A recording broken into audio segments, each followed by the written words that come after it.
अध्यात्म का मतलब ही होता है स्वयं को जानना। पर भारत ने ज्ञान का ऐसा अपमान, ऐसा उपहास करा कि आपको कोई आज धार्मिक आदमी मिल जाए तो यह पक्का होगा कि ये तो ज्ञान को सम्मान नहीं ही देता होगा। कोई आपको मिले, वो कहे मैं नास्तिक वगैरह हूं, मुझे धर्म से कोई लेना देना नहीं, वो ज्ञान को सम्मान दे लेगा। पर धार्मिक आदमी मिले तो कहेगा नहीं साहब, ज्ञान वगैरह की बातें हमसे मत करो, हम तो भगवान को मानने वाले हैं, हमारा ज्ञान से नहीं मान से काम चलता है, मानने से। हम तो मान्यताओं पे चलने वाले लोग हैं। जबकि धर्म का अर्थ ही है ज्ञान। जो व्यक्ति दुनिया को समझेगा नहीं, सोचो वो कैसे चलेगा? वो दूसरों की फिर अनुकंपा पर, रहमो करम पर ही तो चलेगा ना। हम ऐसे बन गए हैं। जब मैं न स्वयं को जानता, ना जगत को जानता, तो फिर बस मैं आश्रित बन के जीता हूं, किसी साहूकार का, किसी जमींदार का। और भगवान को भी मैंने किसी आसमान पर ऐसे ही स्थापित कर दिया जैसे वहां बैठ करके वो सबसे बड़े जमींदार हो। भगवान का वास्तविक स्थान क्या है? ये। और भगवान का वास्तविक नाम क्या है? आत्मा।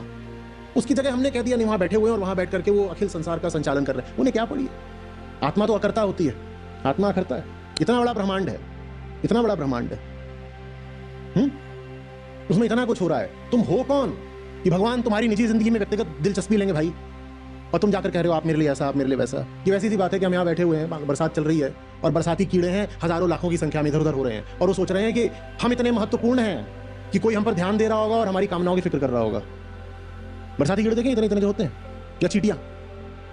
और चींटियां सोच रही हैं हम इतने महत्वपूर्ण हैं कि कोई, यदि बारिश की जो बूंदें गिर रही हैं और एक एक बूंद के हजार हजार टुकड़े हो रहे हैं, वो सोच रहे हैं कि हम इतने महत्वपूर्ण हैं कि ये सब तब होता है जब आप जानते ही नहीं हो कि अस्तित्व क्या है, अहम क्या है, आत्मा क्या है।